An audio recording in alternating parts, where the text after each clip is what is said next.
We now open the floor for public comments on agenda items. Do we have any public comments this evening? Okay, well, I am assuming you are all here for our presentation, so we will move on to that. Thank you for joining us. Wonderful. Well, welcome, family and friends. We do a recognition each month for each one of our core values. So for Sparkle On, we focus on a specific one each month. And for the month of November, we focused on the letter A for advocacy. So each one of the principals have recognized a staff member for advocacy. So I'm going to ask Mrs. Morley and Mr. Peterson to please join me up at the podium where we recognize our staff members. And then we also recognize students after that. So then once we're done recognizing our staff members, we are going to have staff members recognize their students for the core value of advocacy. So, Mrs. Morley, I'm going to have you go first, please, from Diamond Lake.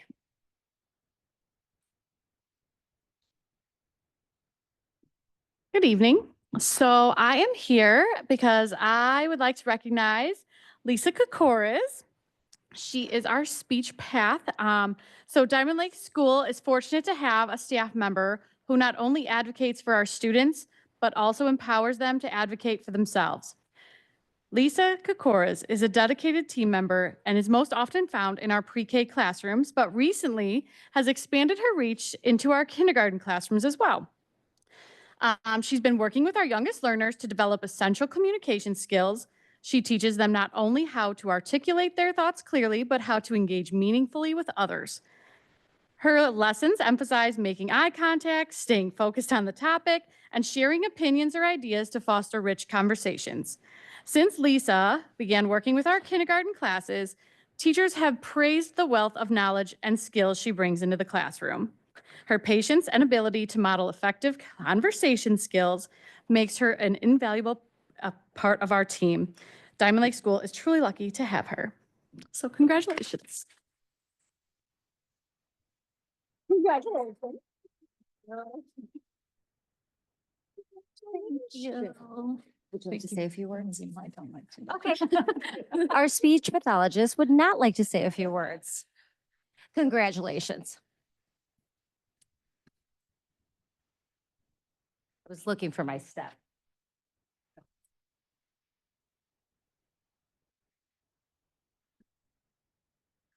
I'm going to be recognizing a staff member from West Oak Intermediate School. So today we are together to honor a teacher who exemplifies the core values of advocacy in every aspect of her work. Miss Kennedy Splitt is a sparkling example of what it means to champion the needs, strength, and the potential of every student, not only in her classroom, but in all of West Oak Intermediate School. Through her unwavering support and leadership in positive behavioral interventions and supports, PBIS, Ms. Splitt has created an environment where students feel seen, heard, and valued. She knows her students not just by name, but by their unique strengths and needs. This intentional connection transforms her classroom, school, and into spaces of belonging, growth, and success. Ms. Splitt goes above and beyond academic instruction. She is a positive and compassionate role model who inspires everyone around her. Her ability to lead with empathy and authenticity has a ripple effect, fostering a culture of kindness and respect across the classroom and the entire school. Ms. Splitt, your advocacy for students, dedication to PBIS leadership, and the ability to lead with your heart make you an invaluable member of our school and our entire community. We are grateful for your contributions and proud to celebrate you today. Please join me in recognizing Ms. Kennedy Splitt, exemplifying the core value of advocacy. Sparkle on, Kennedy.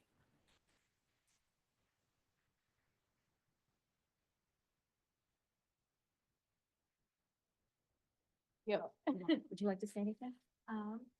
Thank you.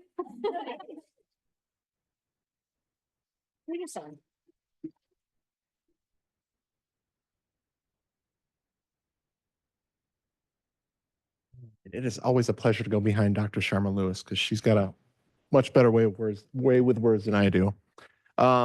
For the month of November, Susan Barkowski has been nominated for our Superintendent Spotlight and Diamond Award winner for advocacy. Not only is she a strong music teacher and choir director, she continues to serve our students in more ways outside of her regular academic classroom by offering a platform for them to express their thoughts, their own perspectives, and for them to be their unique selves. Through our PBIs program, we offer support to Tier 2 and Tier 3 students where they have a check-in and check-out coach with the goal of having students connect with a trusted adult in the building at the beginning of the day and in hopes that they can start their day off in a positive note and end their day in a way that allows them to be reflective, progress monitor, and to set goals moving forward. Susan has taken this role for two students that many have struggled to connect with. Although they may or may not be in her class throughout the year, she's continued to advocate for them, work in their best interest, and has devoted a large amount of time and energy to seeing them succeed. As we continue to know all of our students by name, strength, and need, Susan tirelessly exemplifies this and has shown a willingness to make our school better by advocating for our students. Thank you, Susan, for leveling up, leaning in, and sparkling on for West Oak Middle School.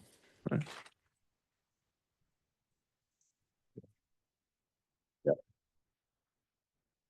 She is our choir teacher. Maybe she could sing some kind of response. Want to sing something? I will say something. I'm not going to sing anything. Oh, come on. Thank Yes. you. Thank you so much. Okay. I just want to say thank you.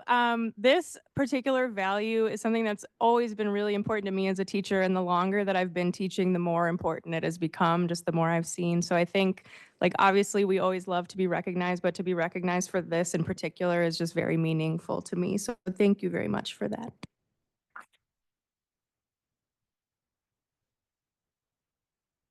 And now we are going to recognize some very special students. So I'm going to have Miss Holly Youngblood come up from Diamond Lake School. She is our social worker.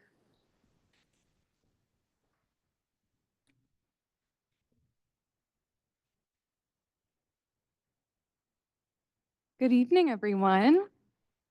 I have the pleasure to announce our Diamond Award winner from Diamond Lake School, our very own Madeline Childs. We're very proud of her, and the reason that I nominated her is because Madeline is always looking out for other students. If a person in the group is missing, she will ask about them and make sure that they're okay. Madeline also reminds others of the rules and makes sure that we are all doing the right thing. She exemplifies advocacy because of her commitment to others and speaking out about what is right and what is wrong. She will also advocate for her own needs. She does a great job using her words to ask for an activity that she wants or to come up with ideas for how we can calm our bodies down when we're feeling upset. So Madeline, we're so proud of you. Congratulations. Please join me in a round of applause.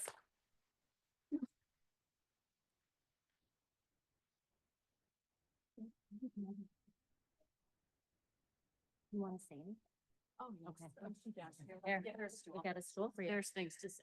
Yeah, there we go. Here. Boys and girls, this is Patrick. He's drunk. All right. Nice job. I'd like to introduce Miss Split, who will be recognizing a student from her class today.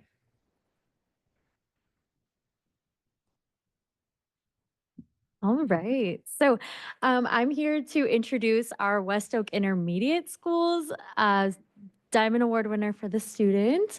And this student has shown great advocacy for himself and others by always standing up for what is right and making sure that everyone is being treated equally and fairly, and especially with respect. He makes sure to speak up when he needs help and always offers to help others when they need it as well. I am very proud of all of the progress that he has made already in 5th grade, and I can't wait to see all of the progress that he continues to make throughout the year. So join me in congratulating Exton Baranan. Come on up, buddy. Congrats.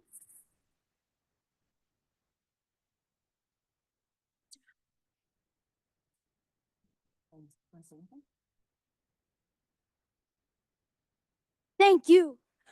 Perfect.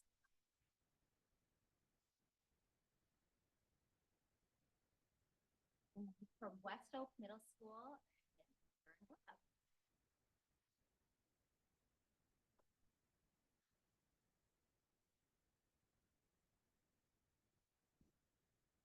So for the middle school, we are nominating Jack Lories. Jack has embodied all of the Sparkle On qualities every single day, and he's an amazing role model for his peers. He has nothing but the utmost respect for his teachers and classmates, and he acts as both a leader in and out of the classroom. His hard work and passion shine through in every project he undertakes, always inspiring those around him to strive for excellence. He approaches challenges with a positive attitude. He's always willing to help and support others, and his enthusiasm for learning creates an uplifting atmosphere in the classroom. He's a valued member of the Wolfpack community. He never leaves a classroom without thanking his teachers, which says a lot about his character. And I've never had a student thank you for being there, which I love. Anyone who knows Jack knows how kind-hearted he is and is so lucky to learn from him and know him. We are so proud of everything he's done this year and will continue to do in his future. He's truly deserving of this award. So keep being the best you can be, Jack.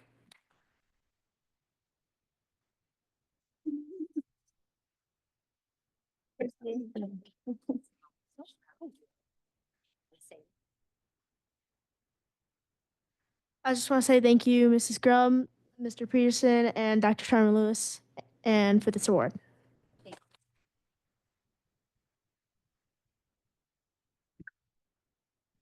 We have one more celebration this evening. I'm going to introduce Miss Julie Marquez, who will be recognizing a colleague for the Diamond Award.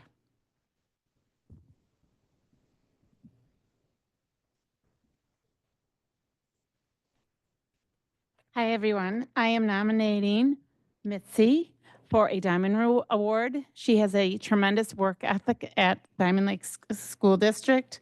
I've worked with her for like the past 2 years. She wears like 1,000 hats. She's where she's centered. Everyone has to come to her, and she takes care of everyone. She helps me translate horrendous phone calls that I try to do on my own, but she comes running down and says, I got this for you. And I think that she's a diamond that sparkles every single day when I see her. So thank you.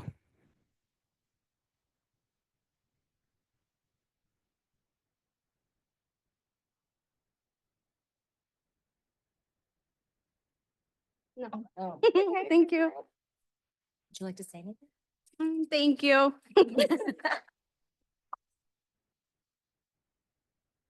All right, students and staff, if you would please just take a moment. I know Mr. Hansen would like to take some pictures so we can share it out with our community. But again, congratulations. Thank you so much for all that you do and keep being advocates and sparkle on. Mrs. Hill, would you like to say anything? Yeah, no, just thank you. It's always amazing to see all the wonderful students and staff and to hear all of the amazing work that they're doing in the school. So continue to sparkle on. We're so proud of you. Thank you. All right, now what you're all here for is our student assessment update. I'm going to hand it over to Dr. Cunningham and Dr. Berger, Mrs. Morley, and Mr. Peterson, who will give an overview of how our students did on their fall assessments. But families, I'm just kidding. You can just take a picture and Mr. Hansen will take a picture of your students and teachers, and then you all can leave if you want to. Like I said, it gets even more exciting. Thank you all for coming.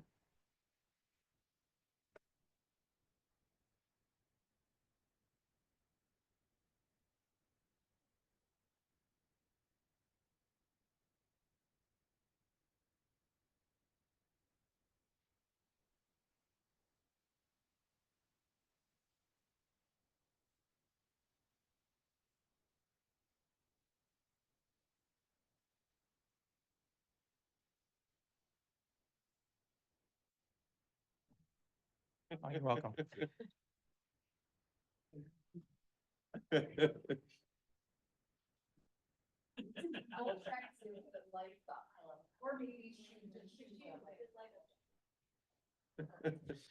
Skechers, the old school.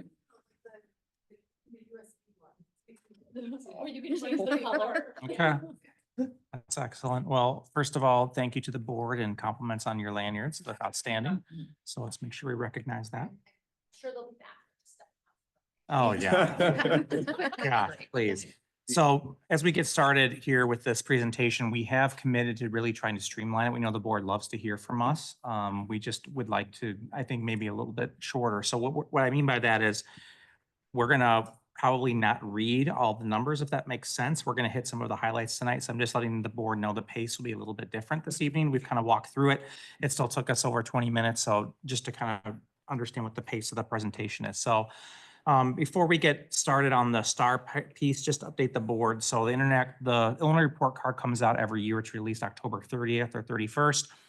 So it was released again this year. It's based on a number of different metrics we track in the district. Our schools were considered commendable again for this year. So we're very excited about that and proud of that designation.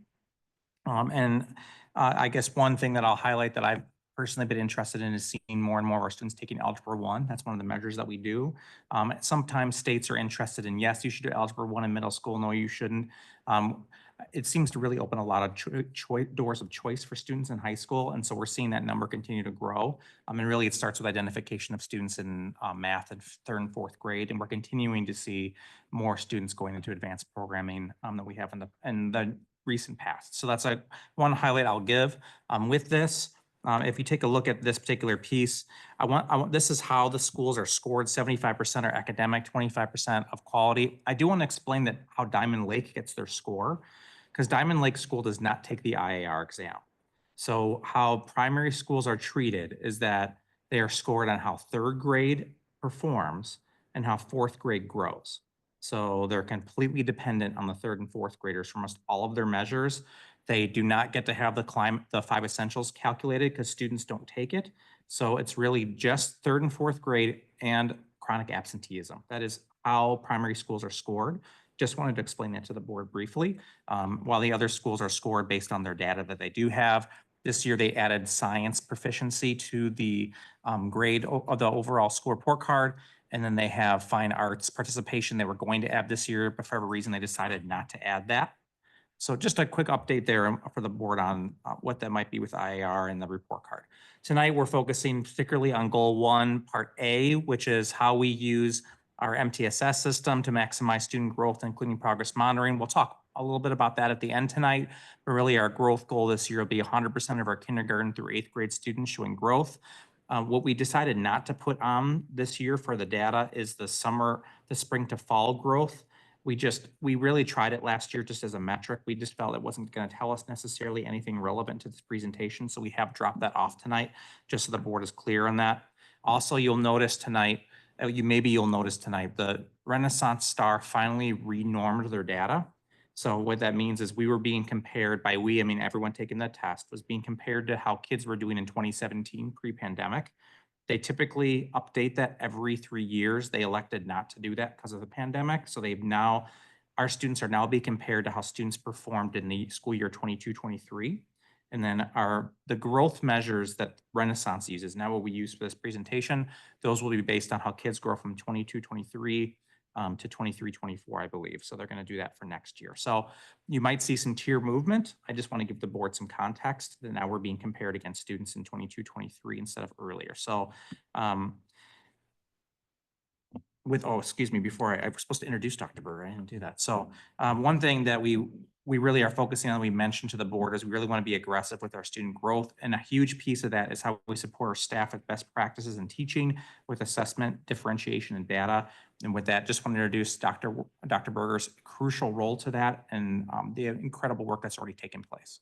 Thank you, Dr. Cunningham. So one of the biggest pieces that we did with this new role with engagement and growth was shifting the way our team meetings worked in West Oak campus specifically. We had some experience with this already at Diamond Lake in the previous 2 years, but we had shifted to what's known as a professional learning community, or PLCs. This is actually a practice that was developed by the late Rick DeForest, who is actually local to us. He is the former principal and superintendent of Stevenson, but he and his wife, Becky, actually started this idea, and it went all the way across the country. Now it's gone all the way across the globe. And the whole idea is that teams are always meeting, asking the common questions of what do we want students to know and be able to do? How are we going to know if they know it?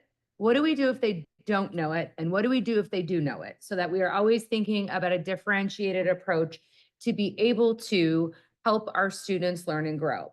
It's also making sure that we're also making data-driven decisions so that when we are using both formal and informal assessments, we have some evidence as to why it is we're servicing students in the way that we are. So with this particular model, teams are on what's considered a 4-week cycle. 2 of the weeks being academic embedded professional development that come from our coaches. So 1 week of math, 1 week of ELA. A 3rd week of embedded professional development that comes from our new coach, Will Carr, who is handling social emotional learning and embedding PBIS into our buildings so that we're able to draw some connections between academic growth and behavioral growth or needs. And then finally, at the end of the month, every team is looking at the data that they've collected. So while they have an assignment for each month, if they're focusing on a particular standard, they're able to come back and talk about it, make some comparisons, give each other some tips and some suggestions, and also be able to problem solve if there's a particular standard that might be difficult across the entire grade level. So this has really shifted our team collaboration and how we've been able to embed and incorporate all of these pieces into constant conversation. So with that, we'll take a look at data and I will turn it back over to Dr. Cunningham. Thank you. It's really been incredible work so far. The amount of support we've been able to pinpoint for staff, exactly what they need in their classrooms and what their teams need. The responsiveness we've been able to provide is just a testament to what Dr. Berger is doing and the work she's doing with the coaches. So just a reminder for the board that we use these different terms. The response intervention, where we have 3 tiers, 30 percentile and above being tier 1, 12th to 29th tier 2. Then tier 3 is considered 11th percentile and below on the STAR tests. And we're going to test again in a couple weeks in December. So that'll be our next benchmark assessment that we will do. And I'll turn it over to Ms. Morley. Hi, so first we're going to talk about the 2 assessments that we take at Diamond Lake School, because the 2 assessments are beginning reader, which is our early literacy foundation skills, which is read to kids. It's spoken to them. They use headphones. It goes over the alphabet, phonemic awareness, phonics, vocabulary, and comprehension. And then the STAR reading assessment is where they are expected to be able to read the test. So this talks about like authors, literary elements, argument, vocabulary, and comprehension. And then, so our first assessment we're going to look at is our kindergartners. I'll take the early literacy assessment. As you can see, we had a lot, 43 of our kids came in under the tier 1, which means they were showing a lot of kindergarten readiness. And then we had some students, which our numbers went down towards our tier 3, which are students who need the most support. So this is for Spanish. So Spanish showed the same type of trend where we had the majority of our students located in our tier 3, which is great to see. It shows a lot of kindergarten readiness, which is great. And then we had our numbers go down with our 9 in the tier 3 to show the students that need the most support. So kindergarten STAR math, interesting assessment. It is normed for first graders. So this data looks really great. So kindergartners don't typically take this test. Our kindergartners do take this test. And we have a majority of our kindergartners showing us a lot of math readiness skills. All right, so we have the STAR ELA assessment. So here's where it gets a little goofy with our numbers, because some kids, all of our first graders pretty much started with the assessment for the early lit. And then if you score high enough and your reading level is deemed like in our benchmark reading scores of a D or an E, that you're a reader, you get to take the STAR reading assessment because we want to set you up for success. So we had 17 kids that were already reading and able to take our reading assessment for the STAR reading. And then 2nd grade, we had some students that still are working through the early literacy assessment. And then the majority, which is 45 of our students, scored tier 3 in our STAR reading assessment. Tier 1. Tier 1, sorry. Tier 1. For Spanish, our Spanish language arts is the same. Our first graders all start in our early lit for Spanish, and this is spoken in Spanish to them. And then we had 5 students that had reached a reading level of our D or an E and scored high enough on our early lit assessment to take the reading in Spanish. And then we have our 2nd grade scores as well, where 15 of them scored in that tier 1 in the reading assessment. Our math results. So we have our first graders, which this assessment is normed for. We had 40 of them fall into our tier 1, and we had about 18 students that we needed to identify needed some support. So we used some other assessments to look into how to support them. And then second grade, our numbers are looking like 45 in our tier 1. And then we have continuing numbers in tier 2 and tier 3. So what does this mean? Our teachers saw a lot of early foundational reading skills, which was great. So across the board, we saw that. And we are really looking forward to those kindergartners and that readiness that they showed us to be able to take them places. So what we'll be doing to addressing our learning gaps, we reviewed our scope and sequence of our letter instruction in kindergarten this year, and we aligned it with some research-based practices, and our kindergarten team's already seeing some results and having some even more early readers. We are reviewing data, and we're working to differentiate and address challenges for students in small group instruction. And we are working towards building a love of literacy and reading by using student interest and literature circles. And then we are going to target math skills and dig into our resource even more this year to understand it and use it to target our instruction.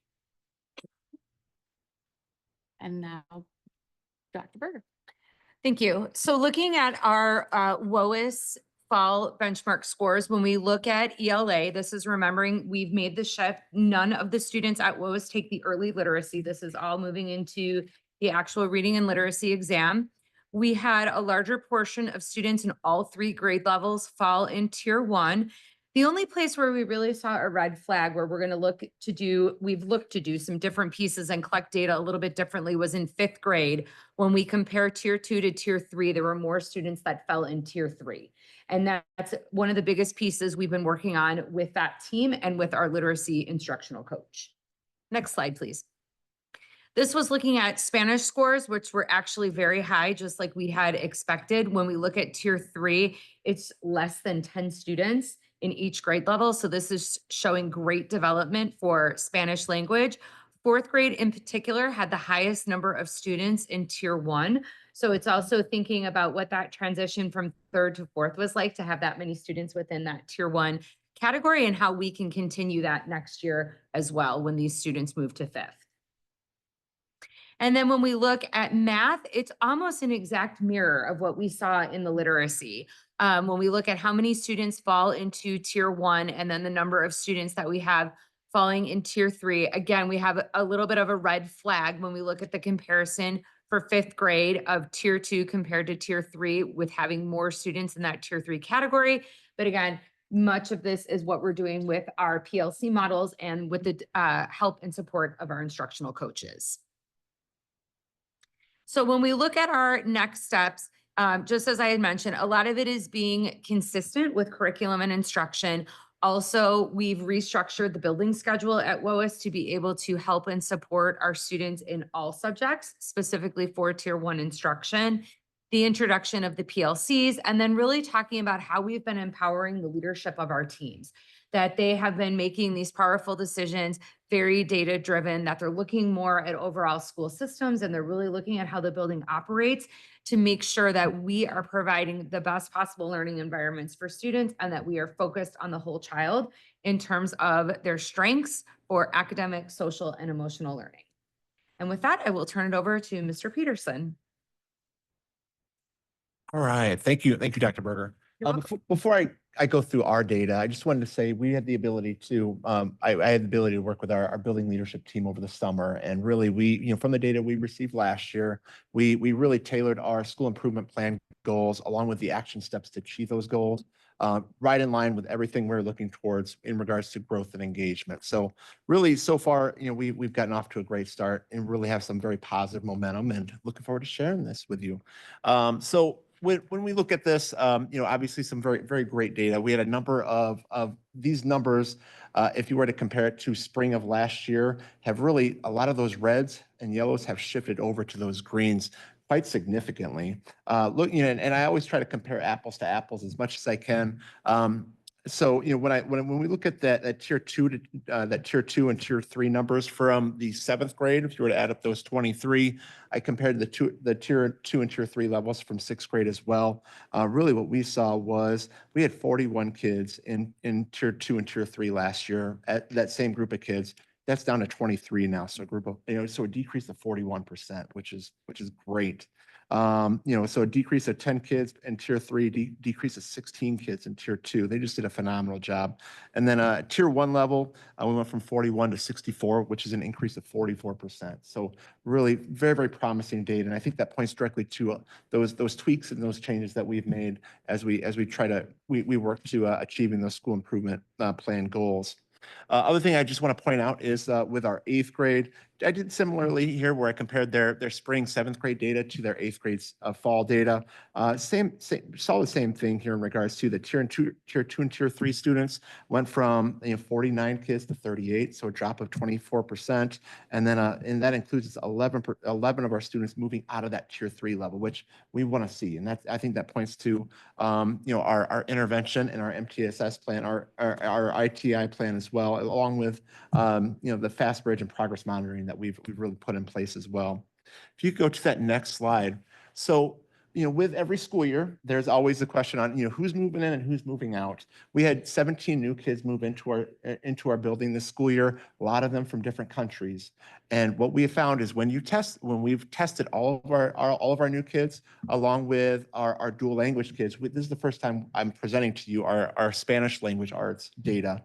What we saw with our new kids, along with our dual language kids, is quite significant. As you can see here, the number of tier threes and tier twos are very, very small. And that points to the amount of kids that are moving in from other countries that have strong skill sets. They're testing right into that tier one level.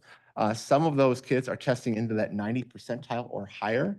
But also it points to the fidelity of our dual language program. These kids have been in it since kindergarten, and a number of them have tested. A number of those non-Spanish speaking families at home, those kids are testing 90 percentile or higher in both English and Spanish, which is amazing to see there. So just wanted to share this with you. This is the first time the middle school is kind of offering these results, but we felt like it was very significant. We wanted to share that with you guys.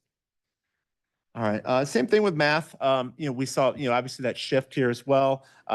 Eighth grade is our biggest class. We have about I think we're at about 108 kids at this point. That number shifts a little bit, but just to have 70 kids in that first tier is great.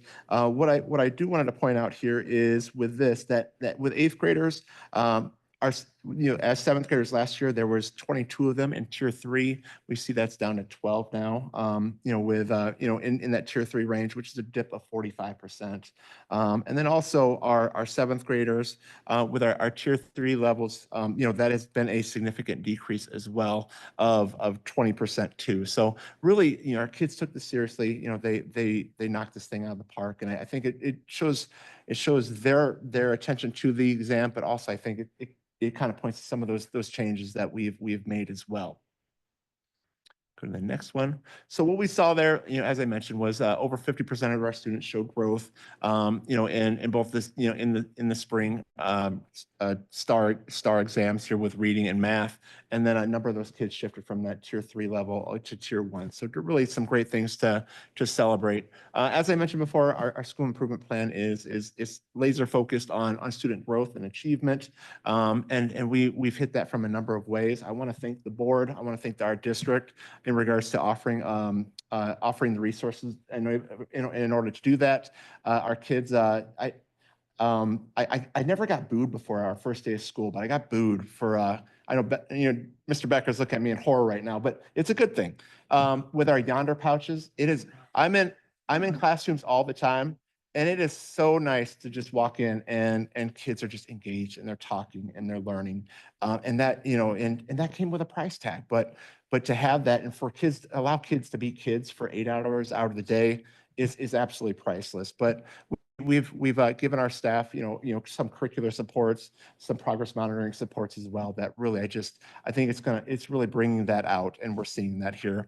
Along with along with this, our focus on, on student learning versus that traditional grading practices as well. I think just really accentuates that the importance placed upon, what's truly, what do we want them to learn, and to what extent do they know it. So implementing targeted instruction with groups here, focusing on academic strengths and needs. As I mentioned here, the standards-based grades, and just really focus on what kids need to know, and how are they getting there. And then finally, collecting data in a variety of ways that really give us a full, all-encompassing picture on what they know, and what we can do when they do need that extra support as well. So thank you, everybody. All right, awesome. So this is the graph that shows where our tier 1 students fall. Really, I'm just going to highlight the dark green and the blue. It's probably the easiest way to look at this. And I will also, just for the sake of those who don't have laser eyes that can see those numbers, essentially between 20 and 30% of our students fall into those advanced tracks. So when reading, green to blue is going to be those who are typically identified to be in advanced reading. And then on the math slide here, the dark green, actually, let me go back. I did not put ELA on here just because it gets so DLS on here because it gets so messy with early literacy. But on math, I'm able to include them in for this slide. But the dark green here on the math slide would indicate students that we would identify for advanced. And then at the middle school level, they would stay in the accelerated track and finish with Algebra 1. And then those in blue in the middle school level, we identify to go into the kind of double accelerated track where they're going to take geometry their 8th grade year. So just to give you an idea of what we look like a little bit, that while one test score doesn't tell us everyone that's there, just looking at the class sizes, that's pretty accurate based on our fall test scores with how many students we have. This is just our holistic picture when the board had said that we just want to make sure we're emphasizing kids are more than just one test score. So some things that we do to really form a holistic picture of our students. STAR reading and math we just reviewed. Our student SEL survey will review some of that data at a different board presentation as we monitor that. Our student target portfolio, students share that at their spring parent-teacher conferences. The standards-based report card is something that we use at all grade levels now. And then progress monitoring, that's been a huge piece. I'll just talk briefly about it and then we'll get to some of those next steps. But Dr. Clip has been so kind to bring her expertise and just what we will call the fancy term I'll use is same window progress monitoring, where we can measure we can see how kids are doing after the STAR test, if they should go in intervention by also using this product that we purchased called FastBridge. And teachers are able to check on students really weekly to bi-weekly on the progress they're making in intervention. And so she's just had her first sets of meetings with teachers that she's modeling this with, or interventionists. And it's been a powerful piece for conversation of who really needs to be serviced. And is this a language deficit or reading? Those are huge questions. We just have the data to answer these things. It's a powerful tool that we're using. And I highlight Dr. Clip because she's done a lot of the PD work with that. A lot of that's a labor of love when you make these types of changes. And she's done incredible work and been so patient with our awesome staff. So just praise for that. But these are some of our next steps. Things that we're working on as a district. We continue our after-school program. The FSCS grant has continued to allow us to fund that. And thank you, Dr. Berger, for a lot of her work organizing it. Standards-based report cards has gone out through K-8. We had our first roll at the middle school level. I know I've spoken to some members about that. Unit plans are being revised at all grade levels. Really, the idea here is that we should have a clear, guaranteed, viable curriculum. That's what we do. We're in the business of the schools. And so every teacher in every grade level is completely auditing that, and we want to see pacing so I can say exactly where teachers are. It's been extraordinarily valuable in conversations, even with families. I can tell people exactly where the teacher is in their progression and what skills they're covering. So that's essential work we're doing at our late starts. We mentioned the portfolios. We specifically talk with the ILT, the instructional leadership team this year, on test preparation. We believe a lot of our students really struggle on tests like the IAR, and so we went over, it was actually a resource from Marzano called Ethical Test Preparation. And we reviewed what is on these exams usually, that teachers were given the exact type of question banks they can practice in mathematics. And then we talked about how in STAR you can customize questions for each student individually at all grades. So we will be specifically practicing to help students take the IAR and the access test. Not that it will incorporate all of our time, but it really does matter. And we really feel like it'll do our students a service by spending some time on that. And then we're thankful that we're going to have some great ideas to celebrate and enjoy some of that hard work during IAR. Dr. Berger has worked with the coaches to bring professional development for staff called Boost Your Brilliance. It's exceptional. And we're recording those events. And Mr. Hansen has worked very hard to build a bank for our teachers online. I mentioned to the board earlier this year, we have probably more teachers and coaching cycles than we've ever had.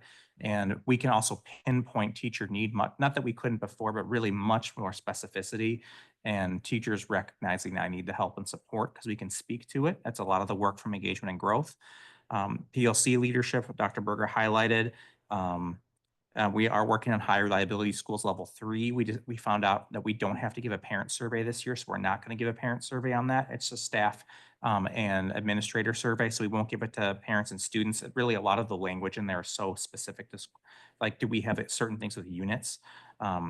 We have peer observation, and then on the data decision-making side, we do have EduClimber, though we are having some hard conversations about if this is the right tool moving forward. Really, there's some really nice EL monitoring tools that are out there. And again, to highlight Dr. Klipp, she worked very hard to develop an in-house Google form that actually is proving to be more effective. Data management and PLCs becoming stronger. I mentioned FastBridge.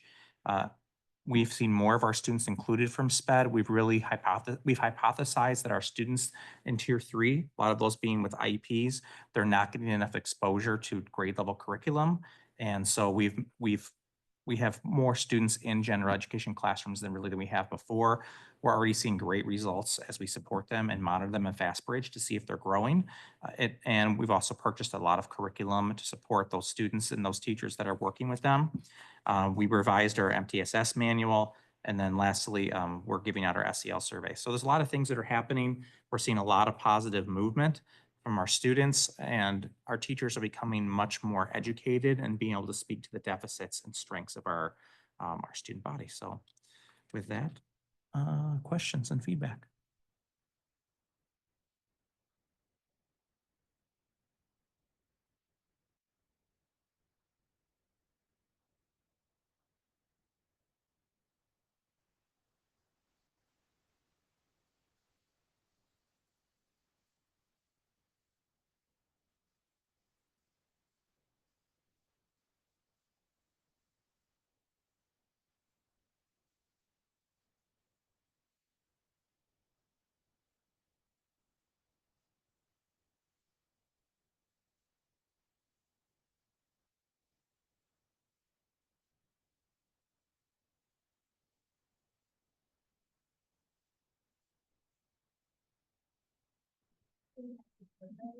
So I would have to specifically go in and look at each student's individual scores, which I have not, had not prepared for this meeting, but I can go and check into that. But I mean, we have our program and we have students in it, and we are seeing some great things in our pre-K program, so.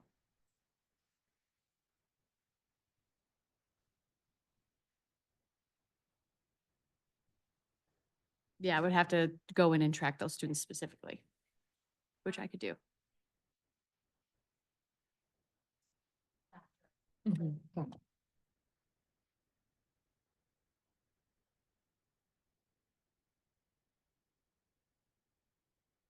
So part of what we've done this year is we were not supporting, I shouldn't say we weren't supporting, we were always supporting, but to the best of what we could do for our English language learners in our pre-K program.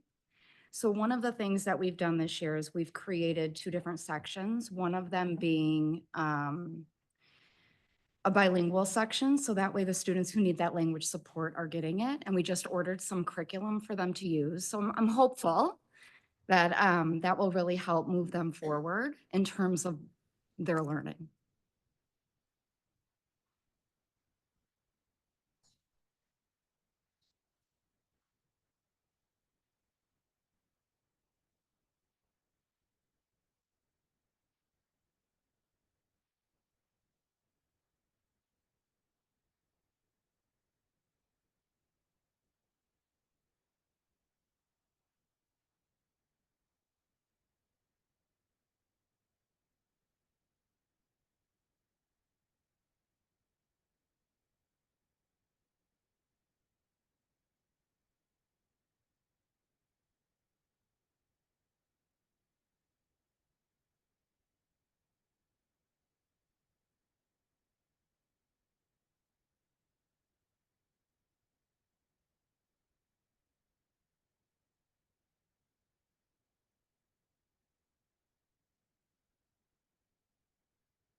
Yeah, absolutely. I think that the schedule and how we're servicing students is something we talk about regularly. And that is a conversation that we've had a lot at the end of last year and this year, specifically at WOAS, starting a lot at middle school now as well. In terms of how often are we seeing tier 2 students? How often are we seeing tier 3 students? So for example, our tier 2 students, really, we need to make sure that we're seeing at least 2 to 3 times a week, and tier 3 really should be seen every day. And then looking at the group sizes as well. Based on the number of interventionists that we have, we definitely have enough resources to provide those supports to the students that need it. It's more looking at the schedule aspect that I think we have started to have the conversations about what can that look like next year to make it so that students can receive core instruction and get more of what they need during a different time. And it's really looking at the schedule that tends to be a barrier to finding the appropriate amount of time and consistency in providing those services. So those are conversations that we've already started having at WOAS and middle school as well. I'll add that I know we'll work on for next year, but we have made a number of changes this year to ensure that they are getting seen with greater frequency. I'll also add that by some of the pieces that I talked about with FastBridge, teachers have now been wrestling with the idea that a lot of our students that struggle in reading in English are doing very well in Spanish. We've tested them in multiple methods now to see that. And so this debate of we've been servicing them like they have a reading deficit, if that makes sense, but it's really more of a language deficit. And it's a completely different model of intervention and effectiveness. And so a lot of the conversations have been, there's a big difference in the way you support those students. And so it's shifting now scheduling wise, where what ends up happening more is they're in the classroom more supporting as opposed to pulling them out. And you have to have a lot of social conversation to pick up the language. That's where I'm going with that. So that's another important element. I just wanted to say, like, we're not just waiting for next year, we're doing those things now. Yeah, and I agree. And I think it's important when you look at the tier 2 and tier 3 numbers based on English language arts. When you have a student who in Spanish language arts, and that's their home language, and they are scoring in the 90th percentile, it's not a reading skill deficit. They are still acquiring the language. And so how can we support them in a different way so that we can bridge over the language to the English reading as well? Those are a lot of the conversations we've been having this year in terms of supporting students across the board.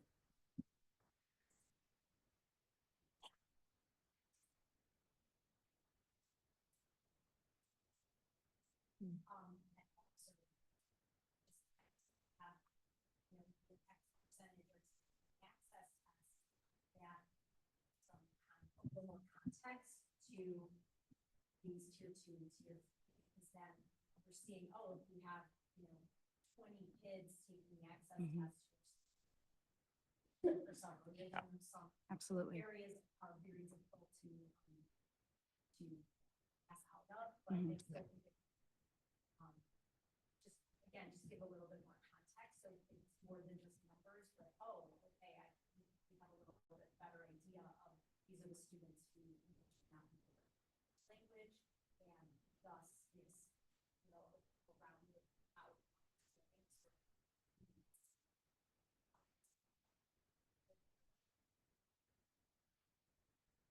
Yeah, it's great information, and that is something that we really dug deep into when we met with the interventionists this year in the beginning of the year, and we broke down the percentage of students who are our multilingual learners and where they fell within each of the tiers and where we need to provide more supports. And are we meeting the needs of our multilingual learners, right? So how do we look at all of those pieces and support all students really as a whole?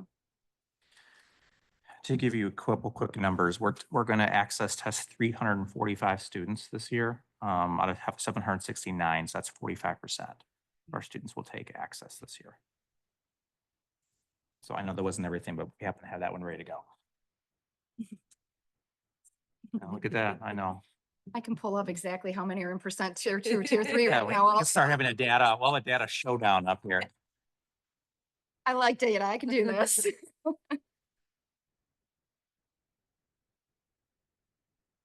Just wondering, first of all, thank you for all the data. I'm really impressed. I'm really proud. I know how hard all of that is to do and accomplish, especially from the middle school. I think it looks fantastic. How many have one school been in particular affected by the wave of newcomers from all over the world?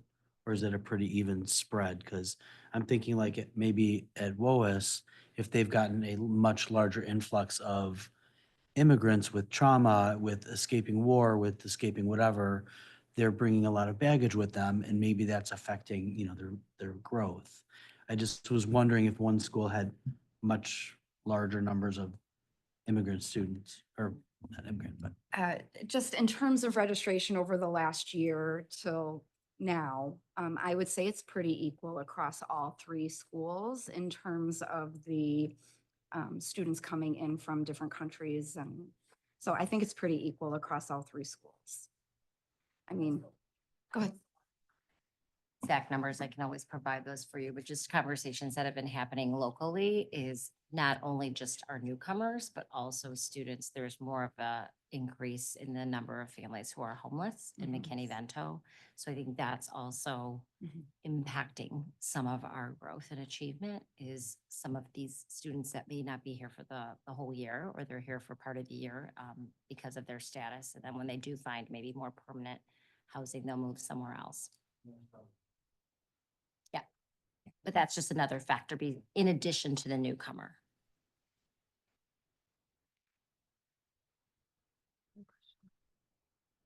I was just gonna ask, how did the renorming of the data, how would you say that impacted how these scores look? It seems to have the biggest impact at the secondary level, at the middle school level, where our students where their scoring trends much higher. If that makes sense. So it gives some it tells a lot of different stories. So you have to ask yourself, okay, we're trending higher percentile wise. What does that say about reading level or math skill in terms of where we want them to be? And so there's some other measures we'll try to look at with STAR, but I would say at Diamond Lake and WOAS, it hasn't necessarily done a lot, but certainly with the older students, and when they start reading more advanced text, when they start working on more advanced math, we're finding our students are falling much closer to the national norm now than they were last year using the whole data. Okay, thank you. Anyone else have any questions? Okay, as Mr. Becker said, thank you for all of this. We appreciate all the time and effort you and your staff put into it. I think the board as a whole probably feels like it's nice to see a lot of positive movement. It's nice to see kind of all the thought that everyone has put into the school improvement plans and, exactly how you're spending your time so far this fall. So I think we'll be excited to see the winter data as well. So thank you all. Thank you. And thanks for taking one for the team, Brandon, with the booing.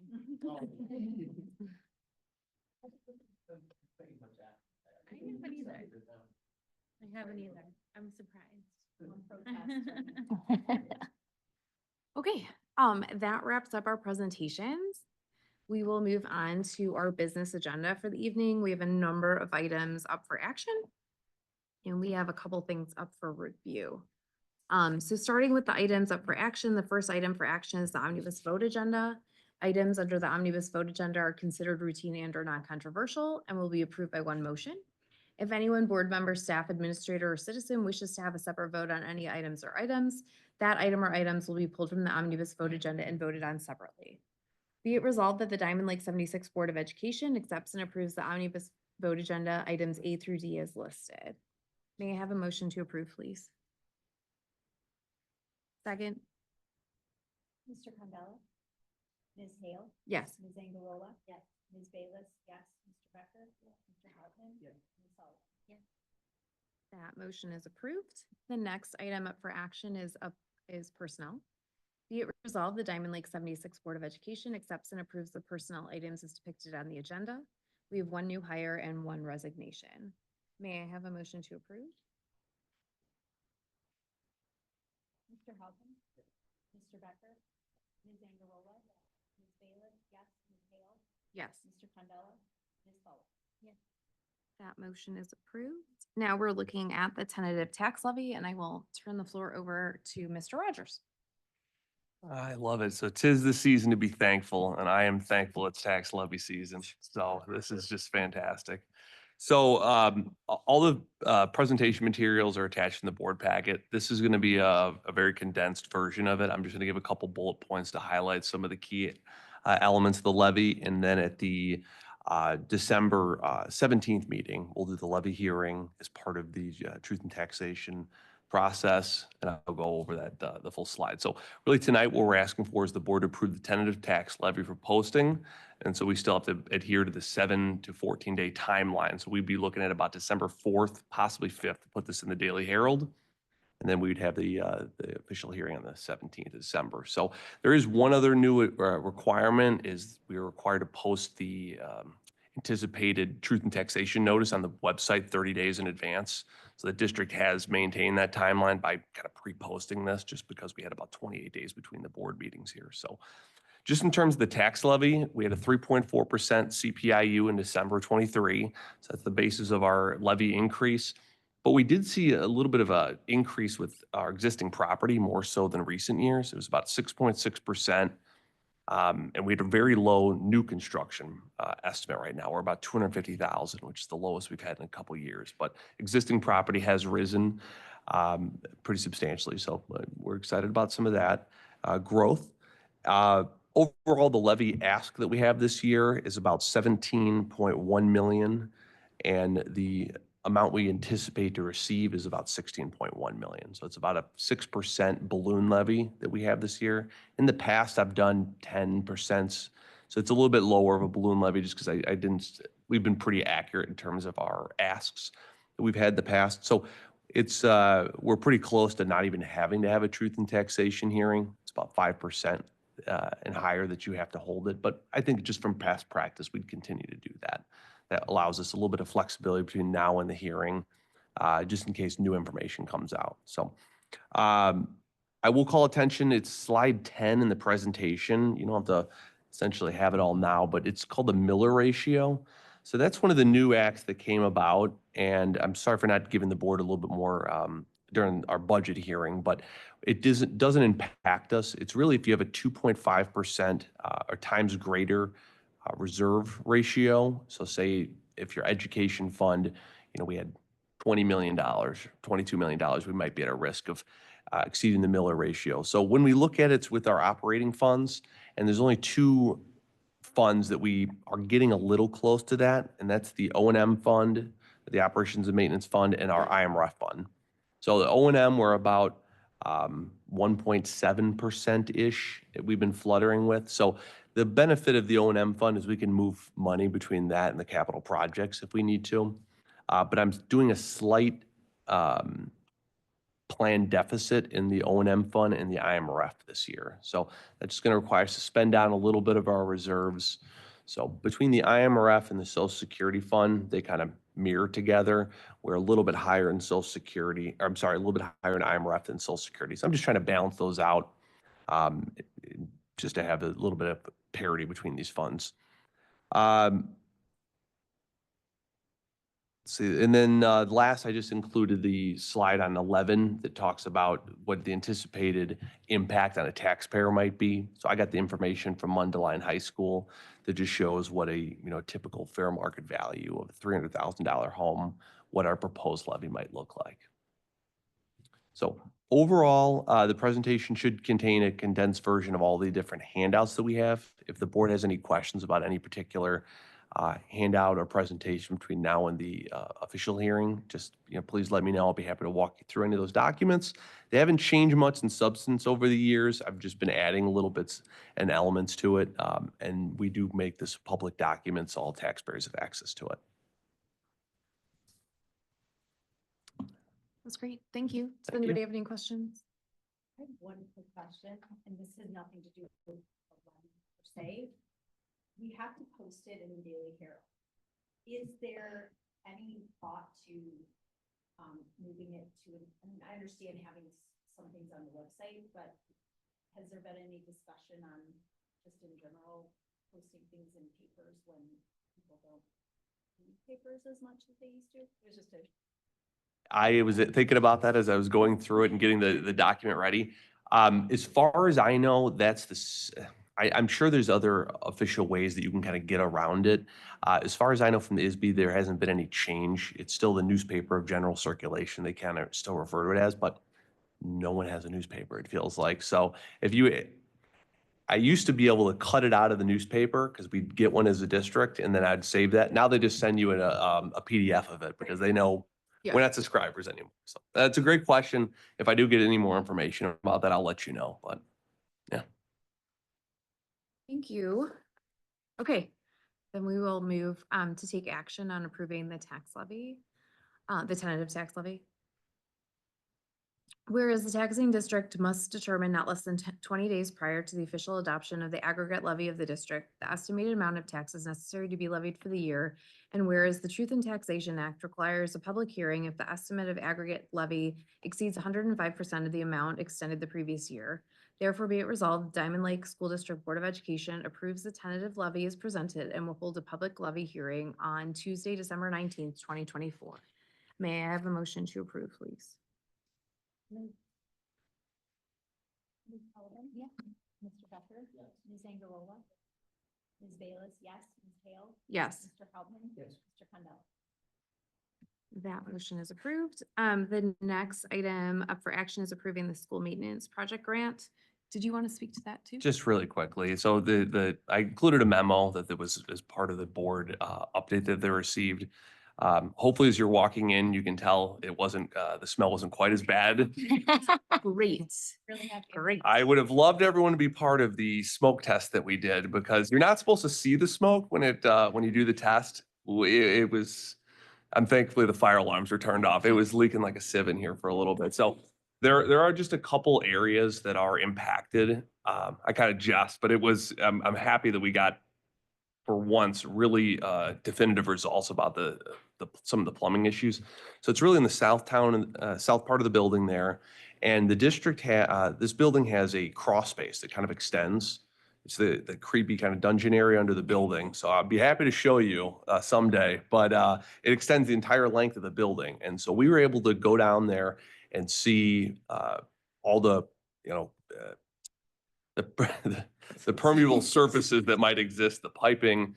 And then we found that there's these, we thought were capped vents that existed throughout the building. And that's where a lot of this sewer gas was leaking out of. So good news is we found some options. In the board memo, I indicated that this project could potentially cost up to $500,000. The estimate that I just got, it was about $30,000. So it depends on whether the state plumbing it really depends on if the state plumbing inspector gives us authorization. But if we're able to utilize the existing crawl space, we can just abandon the piping that exists in the south part of the building, reroute new piping in the crawl space, and it's a pretty easy process. So we could potentially do that as early as winter break if we get the right authorization.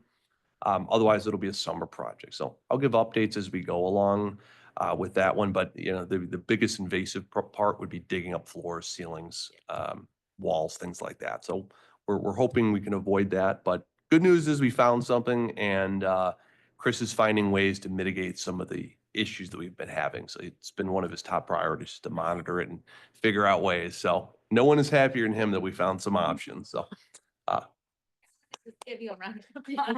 maybe second to you. So that's so thank you. The school maintenance project grant is an annual thing we've received the last probably decade, and we'd utilize it for this project.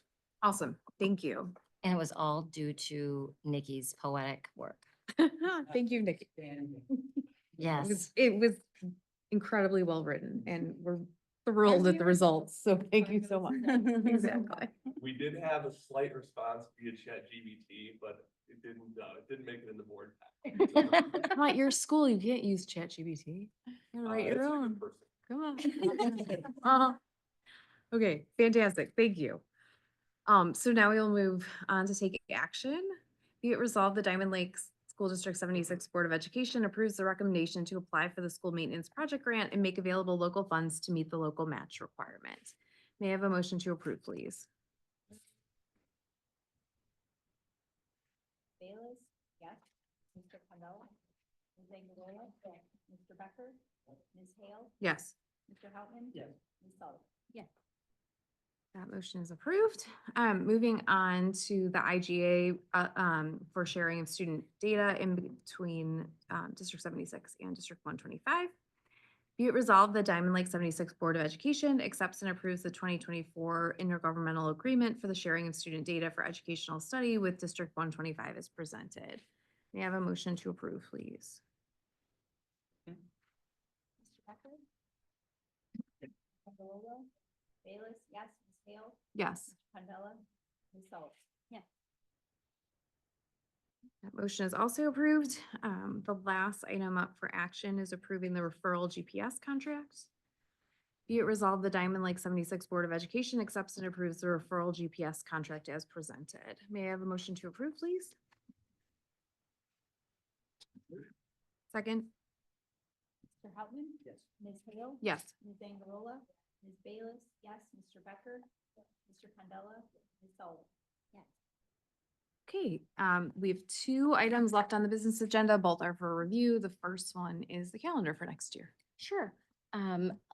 It's very similar to this school year's calendar, where we have Teacher Institute Day on the Thursday and Friday, and then start school on Monday. And that's based on feedback from staff that that's what they prefer, to give students a full 5-day week, even though it is tiring for everyone, but they feel like it really gets kids back into the routine, gets them all scheduled, and puts the systems in place.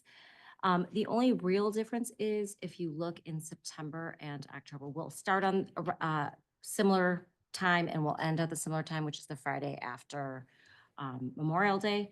But if you look in the September and October with the Jewish holidays, Rosh Hashanah falls on September 23rd, which is a Tuesday. So we've made Monday, the 22nd, a non-attendance day. So it's not as a choppy of a week. So it'll be a 3-day week. And then the following week, Yom Kippur falls on a Thursday. So then we have Friday, October 3rd as a non-attendance day.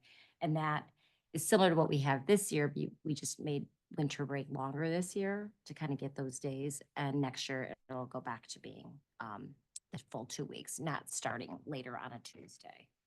So like I said, it pretty much follows, the spring break follows the Lake County ROE suggested spring break. We start at the same time as Mundelein, Hawthorne, and Fremont. I haven't seen the Stevenson feeders, but the Stevenson High School one is similar to this as well. So if you would review it, we've already reviewed it with staff. They've given and shared their feedback. And then we'll approve it at the next board meeting in December if there's no feedback or questions from the board.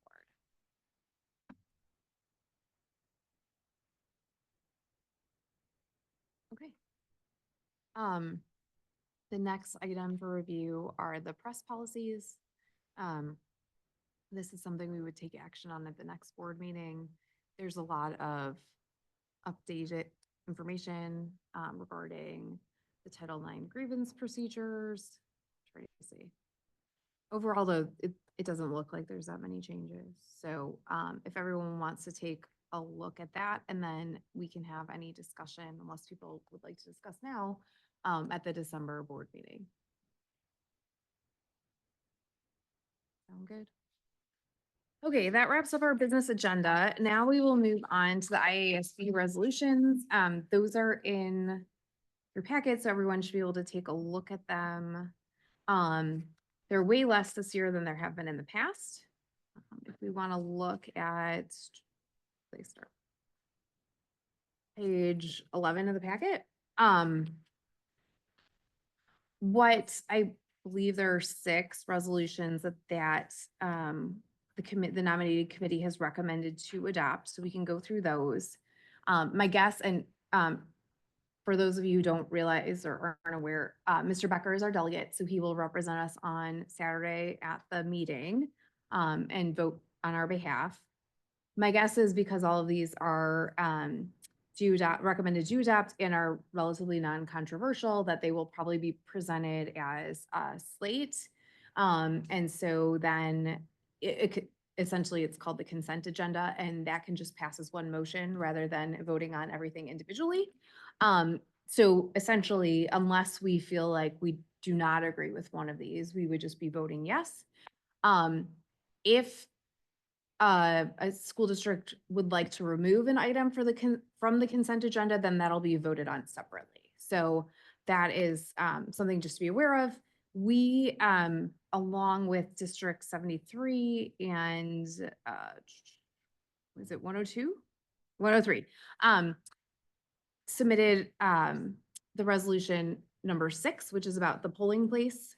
And so if that gets pulled, Lincolnshire is prepared to speak to that. So we don't need to speak to that unless you would like to. But we should be all set there. It's relatively non-controversial, and essentially it defaults to local control, which is something that typically everyone supports. So I thought we could briefly go through and discuss these to the extent that we need any discussion. The one thing is that for the resolutions that were recommended do not adopt, 7, 8, and 10 were timely appealed. So we do need to be prepared to vote on those in case they get enough votes to be voted on, which is, the whole process is convoluted in my opinion. But anyway, okay, so the first resolution is regarding dual language, and it basically, the summary of that essentially is that we would lobby for supporting legislation affirming that the seal of achieving the seal of bioliteracy would satisfy the Illinois language requirement for graduation. And the argument is that many times by the time students get to high school, they've already met the requirements to obtain the seal of bioliteracy. And so having them also be required to take foreign language classes doesn't necessarily make sense. And or they may be essentially taking classes in a foreign language, but on a different subject, whether that's, social studies, math, science, etc. So that, was recommended do adopt. Personally, I think that makes sense. Does anyone else have any feelings otherwise? Okay.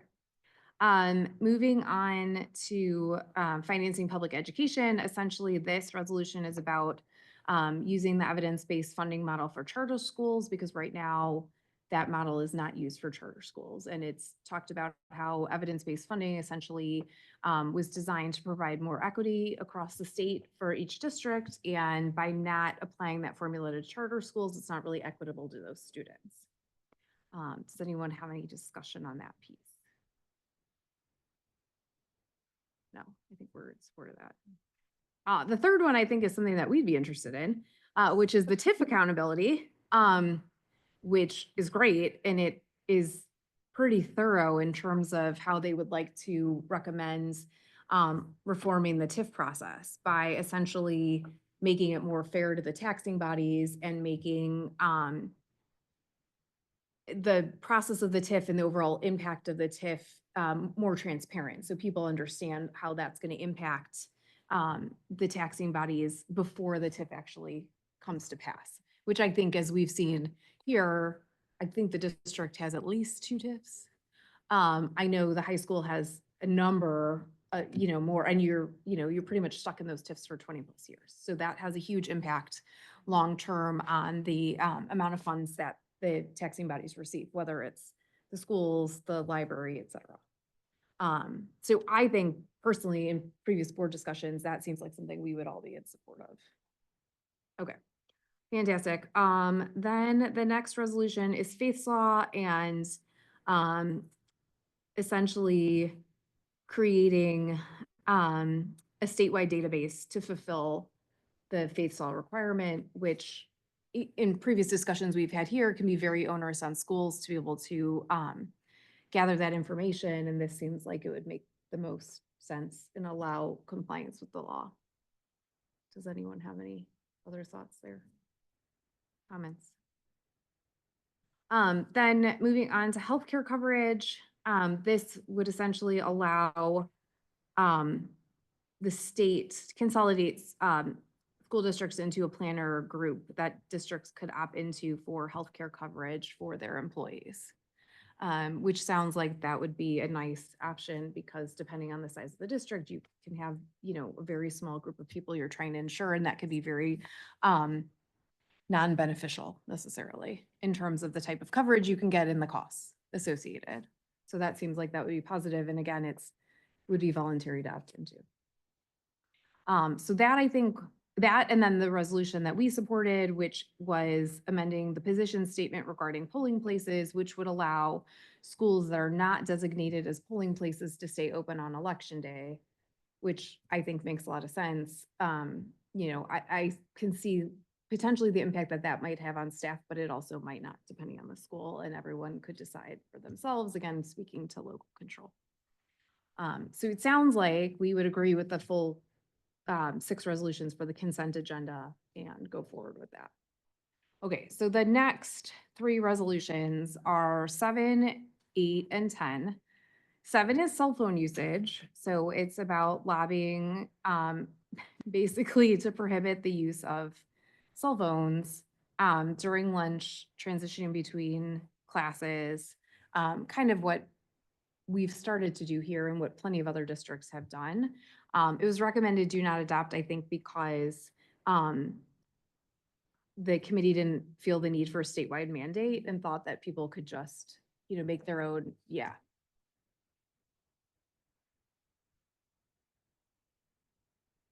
I think that's our consensus. Does anyone feel differently about that? Okay. The next one is 8, which is Office of Inspector General, and this is essentially the idea that it would create an office to oversee allegations of waste, fraud, financial mismanagement, dereliction of duty, employee misconduct for the superintendent and school board members and all local public school employees.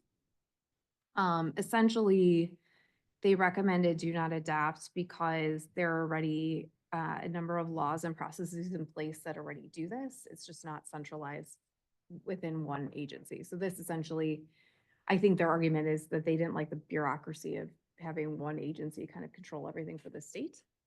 I don't know that that's a bad idea, but I don't know that it's necessary either.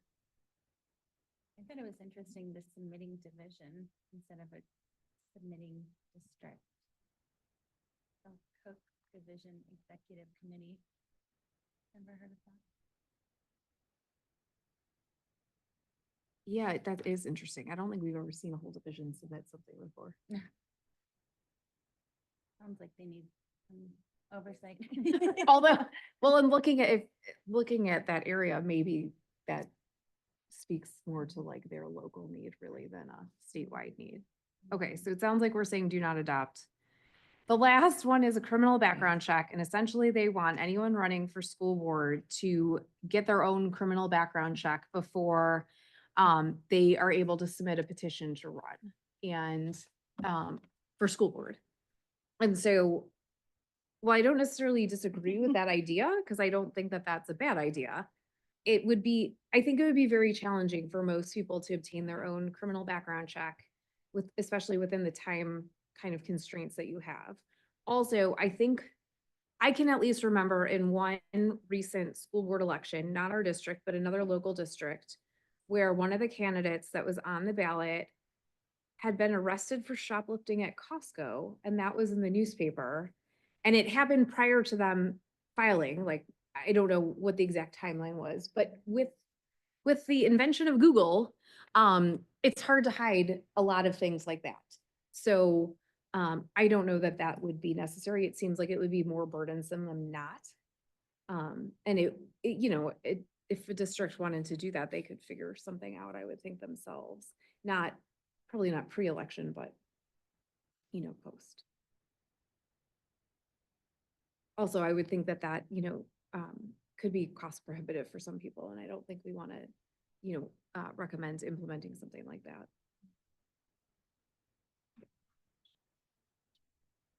Well, especially since it's a volunteer position. Exactly. Okay. So it sounds like all no on those 3 and all yes on the first 6. And thank you very much, David, for 9 was not appealed. Only 7, 8, and 10 were appealed in a timely fashion.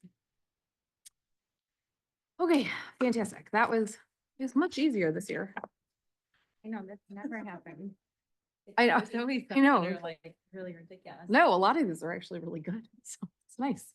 Fantastic. We had no FOIA requests, notices and communications. There's a number of communications about CEDAL.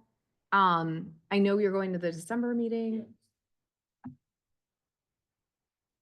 Fantastic. Thank you again for doing that. The highlights we have, do you want to go through those? Sure. October Moment of the Month, we have the article where Dr. Berger was inducted into the prestigious Marquette Who's Who biographical registry, and the article is included in there for you.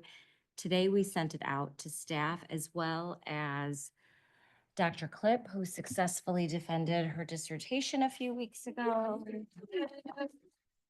Congratulations.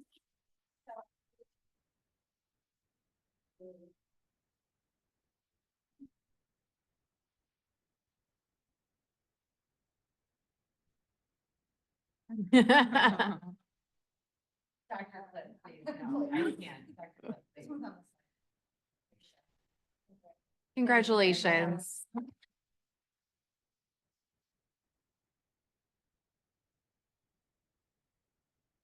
And of course, we have our diamond dish that talks a Which little is bit so about, fun. yes. Yes, so we have a Halloween theme, so enjoy that at your leisure. Fantastic. Thank you. Okay, we now move on to public comments and petitions on non-agenda items. Do we have any public comments or petitions? There being no audience, we will move on to others. Does anyone have anything for others? Just wanted to share that Hiram will put together a schedule and an agenda and send that out on Thursday for all of you that are attending Triple I. So you have your badges, you have your nice new sparkly lanyards that match your sweatshirts that you received for Board Member Appreciation Day. So I recognized you all last week, but on behalf of the district leadership team, thank you all for doing your amazing service and work, all your support and leadership. And we appreciate you. So happy Board Member Appreciation Month. You don't just deserve a day, you deserve the whole month. So we'll Thank get that you. out to you on Thursday, and then you can kind of follow along, and then I'll send a text that morning just to kind of coordinate everything. Thank you. Oh, and the other thing I wanted to mention, and thank you very much for your effort in doing this, is that we do have people running in all of the spots on the ballot for the upcoming school board election. So that is absolutely fantastic. Think we're all very excited about that, and it will be, great to work with a whole bunch of new people. So that's very exciting. It's always nice to see too that there's interest in doing, and thank you again for your help with that. It's fantastic. And I think that is it for others unless anyone else has anything. Okay, then we will adjourn to executive session for the appointment, employment, compensation, discipline, performance, or dismissal of specific employees of the district or legal counsel for the district, including hearing testimony on a complaint lodged against an employee or against legal counsel for the district to determine its validity. May I have a motion to adjourn to executive session, please? Director, Mr. Candela, Ms. Angarola, Ms. Bayless, yes, Ms. Hale. Yes. Mr. Halpin. Yes. Ms. Cullen. Yes. Thank you. Thank you, everybody. Thank you. Ladies, what did you think of your press release today?